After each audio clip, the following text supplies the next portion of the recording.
बिस्मिल्लाहिर्रहमानिर्रहीम। बच्चों, आज हम डिस्कस करेंगे characteristics of scalar product of vectors या डॉट प्रोडक्ट की करैक्टरिस्टिक्स को हम डिस्कस करेंगे। करैक्टरिस्टिक्स जब हम स्केलर प्रोडक्ट की डिस्कस करते हैं तो सबसे पहली जो करैक्टरिस्टिक इसकी डिस्कस की जाती है वो होती है कि कम्यूटेटिव। क्या डॉट प्रोडक्ट ऑफ वेक्टर्स या स्केलर प्रोडक्ट ऑफ वेक्टर्स जो है ये कम्यूटेटिव प्रॉपर्टी को होल्ड करता है या नहीं करता। कम्यूटेटिव का मतलब ये होता है कि वेक्टर्स की अगर आप तरतीब बदल दें तो तरतीब बदलने से क्या इनकी मल्टीप्लिकेशन पे फ़र्क पड़ता है। अगर तो फ़र्क पड़ता है तो फिर तो हम कहते हैं कि कम्यूटेटिव प्रॉपर्टी जो है वो होल्ड नहीं हो रही। लेकिन अगर तरतीब बदलने से आंसर दोनों का सेम आ रहा है तो फिर हम कहते हैं कि ये प्रोडक्ट जो है ये कम्यूटेटिव प्रॉपर्टी को होल्ड करता है। फॉर एग्जांपल, तो पहली हमारे पास जो करैक्टरिस्टिक है that is commutative.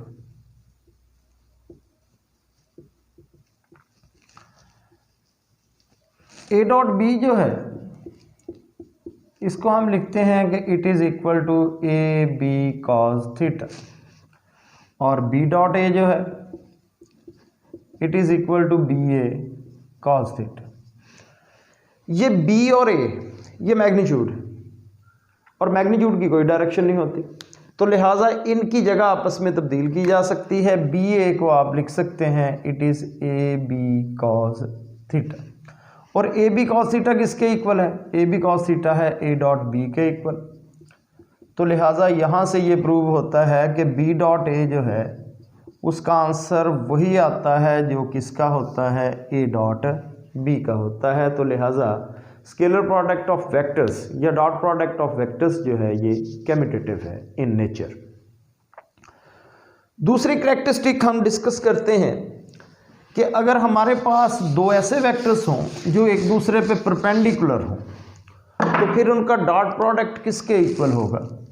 For perpendicular vectors, perpendicular vectors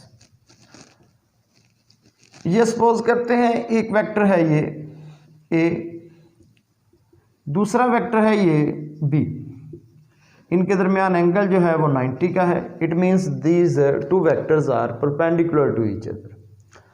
अब according to the relation of dot product ये आएगा A dot B is equal to A B cos 90, क्योंकि एंगल 90 का है तो कॉज 90 0 होता है। तो यहाँ से ये पता चला कि डॉट प्रोडक्ट परपेंडिकुलर वेक्टर्स का हमेशा 0 के इक्वल होता है। जब हम परपेंडिकुलर वेक्टर्स का जिक्र करते हैं तो यहाँ पे हमारे पास 3 स्टैंडर्ड यूनिट वेक्टर्स होते हैं जो एक दूसरे पे परपेंडिकुलर होते हैं। ये देखें, ये परपेंडिकुलर वेक्टर्स में से, यूनिट वेक्टर्स में से ये आई है जो एक्स एक्सिस को रिप्रेजेंट करता है, जे है वाई एक्सिस को रिप्रेजेंट करता है, के जो है ये जी एक्सिस को रिप्रेजेंट करता है। ये तीनों यूनिट वेक्टर एक दूसरे पे परपेंडिकुलर होते हैं, और अभी हमने प्रूव किया है कि डॉट प्रोडक्ट जो परपेंडिकुलर वेक्टर्स का होता है वो 0 के इक्वल होता है। तो इसका मतलब ये हुआ कि ये दो वेक्टर एक दूसरे पे परपेंडिकुलर हैं, आई डॉट जे, तो परपेंडिकुलर वेक्टर्स का डॉट किसके इक्वल होता है? 0 के। जे और के ये भी एक दूसरे पे परपेंडिकुलर होते हैं, तो फिर जे डॉट के जो है ये भी किसके इक्वल होगा? 0 के। के और आई ये भी एक दूसरे पे परपेंडिकुलर होते हैं, तो के डॉट आई जो है ये भी किसके इक्वल होगा? 0 के इक्वल होगा। तो जब हम परपेंडिकुलर वेक्टर्स का जिक्र करते हैं तो उसके साथ हमें इन यूनिट वेक्टर्स का हवाला ज़रूर देना पड़ता है, क्योंकि ये स्टैंडर्ड यूनिट वेक्टर हैं जो एक दूसरे पे परपेंडिकुलर होते हैं। थर्ड करैक्टरिस्टिक है हमारी स्केलर प्रोडक्ट की कि अगर हमारे पास दो ऐसे वेक्टर हों जो पैरेलल हों तो फिर उनका स्केलर प्रोडक्ट किसके इक्वल होगा? तो थर्ड इज पैरेलल वेक्टर्स। ये एक वेक्टर है ए और ये दूसरा वेक्टर है बी, ये दोनों पैरेलल हैं। जब वेक्टर पैरेलल हैं तो इनके दरमियान एंगल जो है वो क्या आएगा? 0 आएगा। तो ए डॉट बी किसके इक्वल आएगा? ए डॉट बी होगा A B cos 0, cos 0 is 1, तो आंसर विल मैक्सिमम। तो मैक्सिमम आंसर आएगा जब दो वेक्टर्स जो हैं वो पैरेलल होंगे और उनका हम स्केलर प्रोडक्ट लेंगे। फोर्थ करैक्टरिस्टिक है एंटी पैरेलल वेक्टर्स। कि अगर वेक्टर्स हमारे एंटी पैरेलल हों तो फिर डॉट प्रोडक्ट किसके इक्वल होगा? Anti parallel vectors, anti parallel vectors. ये एक वेक्टर है ए, ये दूसरा वेक्टर है B. These two are anti parallel, angle between them is 180, क्योंकि एंटी पैरेलल वेक्टर्स के दरमियान एंगल 180 का होता है। तो अब इनका डॉट प्रोडक्ट किसके इक्वल होगा? A dot B is equal to A B cos 180। Cos 180 is -1, so answer will negative. Answer क्या आएगा? नेगेटिव आएगा। तो नेगेटिव आता है आंसर अगर दो वेक्टर एंटी पैरेलल हों और हम उनका स्केलर प्रोडक्ट लें।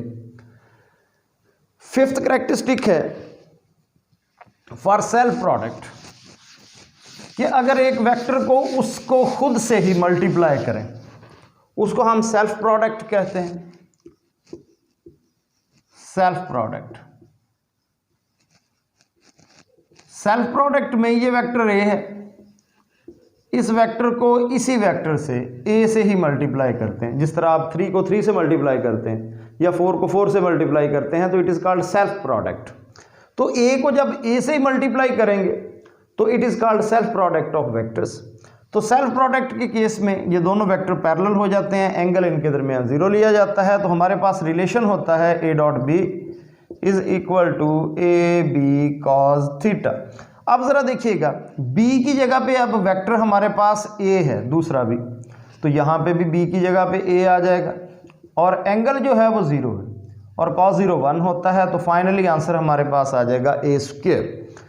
तो सेल्फ प्रोडक्ट की सूरत में जो आंसर आता है that is equal to square of magnitude.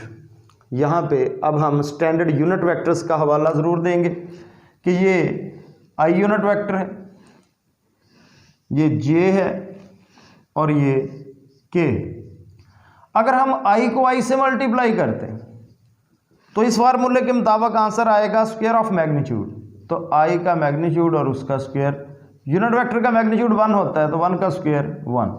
So I dot I is equal to 1, J dot J भी इसी तरह 1 होगा और के डॉट के जो है वो भी 1 के इक्वल होगा। लास्ट कैरेक्टरिस्टिक कि अगर आप दो वेक्टर्स को in term of component multiply करना चाहते हैं तो उसका आंसर क्या होगा, या आप एंगल फाइंड करना चाहते हैं बिटवीन वेक्टर्स तो आपको कैसे प्रोसीड करना होगा। ये हमारे पास दो वेक्टर्स हैं ए और बी, इनको हमने कंपोनेंट फॉर्म में लिखा है।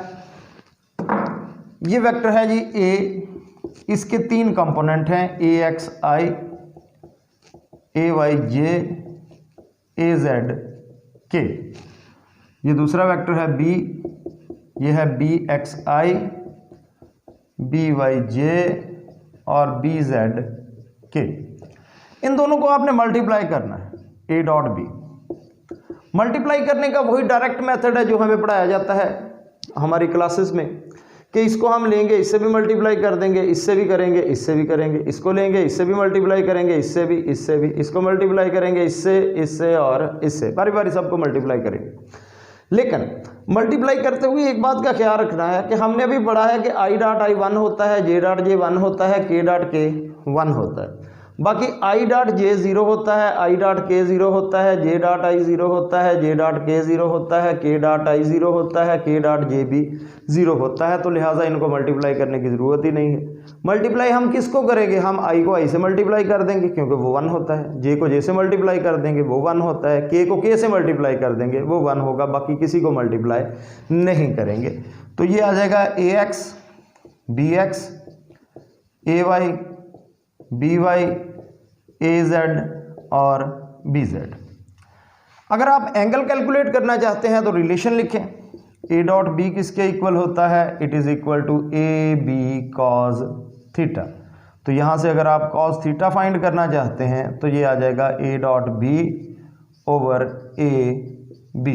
ए डॉट बी की वैल्यू लिखें, ये है ए एक्स बी एक्स जो आपने अभी कैलकुलेट की है, ए वाई बी वाई और ए जेड बी जेड ओवर आ जाएगा ए बी।